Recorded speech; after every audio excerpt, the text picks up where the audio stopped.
Put your shield up! Damn it! Come on, roll. Roll! Ah! Come on! He's right there! Frustration index meter! What are you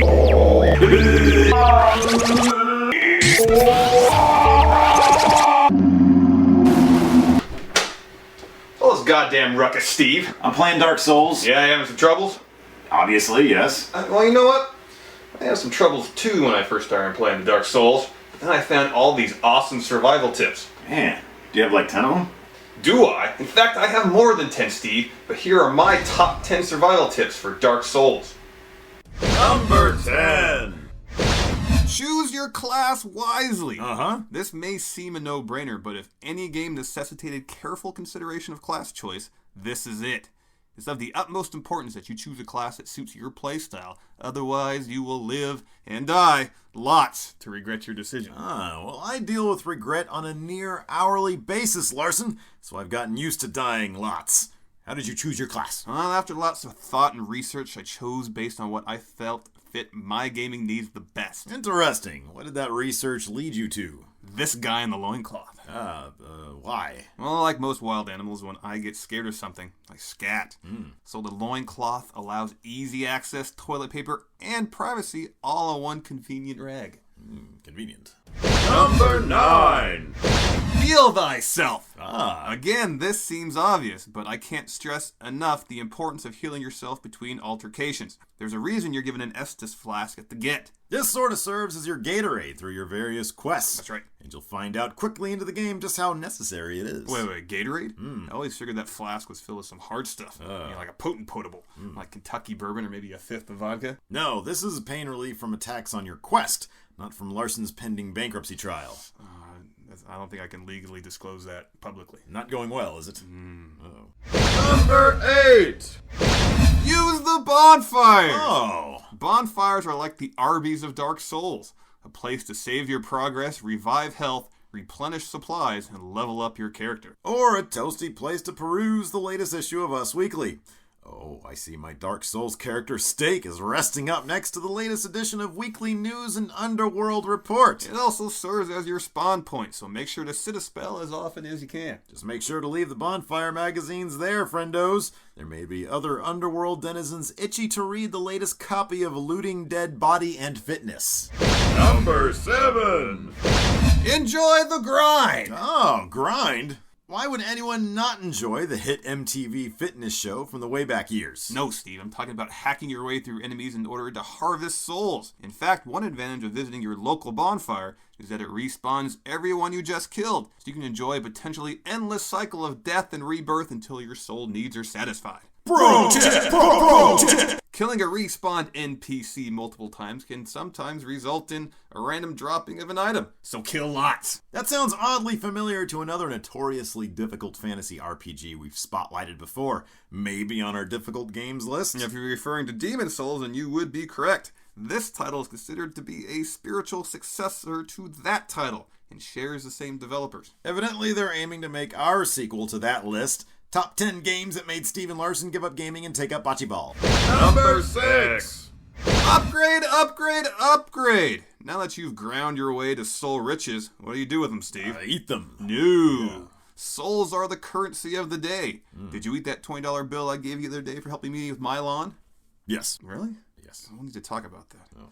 In the Dark Souls verse, there are various ways to spend your souls. You could park in front of a bonfire and level up your stats, or head to a merchant to see what wares he's hawking. And then eat that merchant. No. Oh. Number 5! Study attack patterns! Uh-huh. Each NPC follows a specific attack pattern. Once you learn these patterns, Steve, you can easily find their weaknesses and exploit them at will. If your only strategy is punch, punch, block, like a certain bearded friendo I know, then you're doomed to fail. Well, that strategy worked against you so well, so many times in so many fighting games. Steve, I'm not sure why it wouldn't work here. Because I'm a horrible gamer, and the enemies in Dark Souls are not. Number 4. Explore! Oh, yeah. Yep, Dark Souls is one of those open world type games, and you are greatly rewarded for straying off the beaten path. Well, sometimes. Sometimes you just die. But when you are rewarded, you can pick up a wealth of useful items like this badass shield here. Check this out. Shield here. Number 3. Think outside the box. Where? Virtually every situation presented to you in Dark Souls demands a new strategic approach, and oftentimes the solution is not what you would immediately think. No samesies here. Dark Souls is a thinking man's game, demanding an attention to detail rarely seen. So you have to stray from two-dimensional thinking, Steve. You learn from experience here. Did you take that from a Star Trek II quote? How many times have I told you that movie is not a documentary? He tests me. He tests me, and I shall have him. Number 2. Have patience. Have patience. So you know those games out there where you can charge into a horde of enemies and take them out without any damage? Yes. Dark Souls isn't one of them. Oh. So if you continue to run to another pack of undead head first, you'll find yet another frustrating death. Then find frustrating death I shall. Dark Souls demands a slow, meticulous pace from its players. One where you're better served luring your enemies out one at a time rather than taking them all on at once. Very good. All at once it is. I'll stuff them in my face like so many gordita melts. All in one bite. I think you're kind of not understanding what I'm saying, but... I got it. Rush head first into battle without thinking first.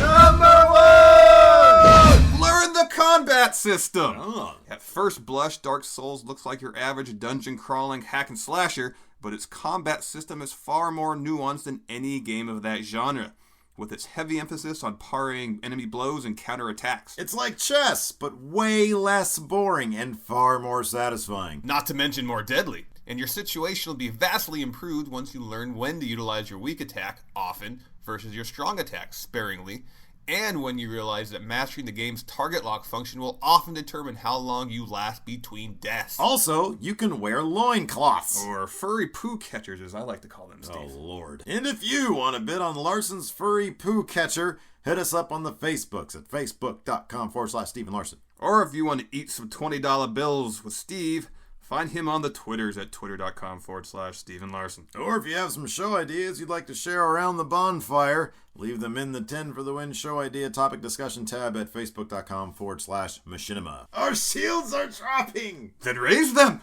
I know you compared this game to chess, but it kind of is like that, but just a lot more deadly. Yeah, there's a lot more undead in this than typically seen in chess.